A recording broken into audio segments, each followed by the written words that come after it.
Labubu दौल का श्राप। राजस्थान के एक पुराने गांव में एक बंद हो चुकी खिलौना दुकान थी, रामलाल टॉयज। यह दुकान वर्षों से वीरान पड़ी थी। कहा जाता था कि यहां कभी एक ऐसा खिलौना बेचा गया था जिसने एक पूरी परिवार को नष्ट कर दिया। गांव के बच्चे इस दुकान के पास भी जाने से डरते थे, क्योंकि आधी रात को अंदर से खिलखिलाने और फुसफुसाने की आवाजें आती थीं। शहर से आए दो कॉलेज स्टूडेंट आदित्य और रीना ने गांव की कहानियों को मजाक माना। वे गांव की एक लोक कथा डॉक्यूमेंट्री बना रहे थे। एक रात वे अपने कैमरे के साथ उस वीरान दुकान में घुस गए। टूटी खिड़कियों से आती चांदनी में उन्होंने देखा एक पुराना धूल से भरा टेडी बियर कोने में पड़ा था।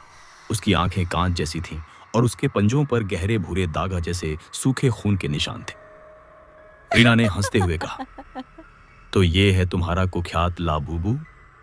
दुकान की टूटी घड़ी ने अचानक टिक टिक करना शुरू कर दिया, जबकि घड़ी में बैटरी भी नहीं थी। जैसे ही रीना ने खिलौना उठाया, अचानक पूरे कमरे का तापमान गिर गया। कैमरे की स्क्रीन पर झिलमिलाती परछाइयां दिखाई देने लगी। एक छोटे बच्चे का साया, फिर एक तेज फुसफुसाहट, मुझे वापस रख दो वरना तुम भी मेरे जैसे हो जाओगे। आदित्य ने घबराकर खिलौना वापस रखने को कहा, लेकिन रीना ने मजाक उड़ाया और खिलौना बैग में डाल लिया। रात को उनके होटल के कमरे में अजीब घटनाएं होने लगी। कैमरे में रिकॉर्ड की गई फुटेज अपने आप मिटने लगी। बाथरूम के शीशे पर उभर आया, लाबूबू को छोड़ दो।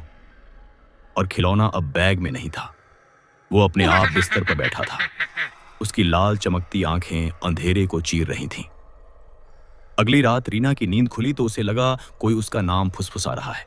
वह पलटी तो देखा, लाबूबू उसके तकिए के पास खड़ा था, लेकिन अब वो खिलौना नहीं। उसकी ऊंचाई इंसान जितनी थी, उसका चेहरा विकृत और दांत नुकीले।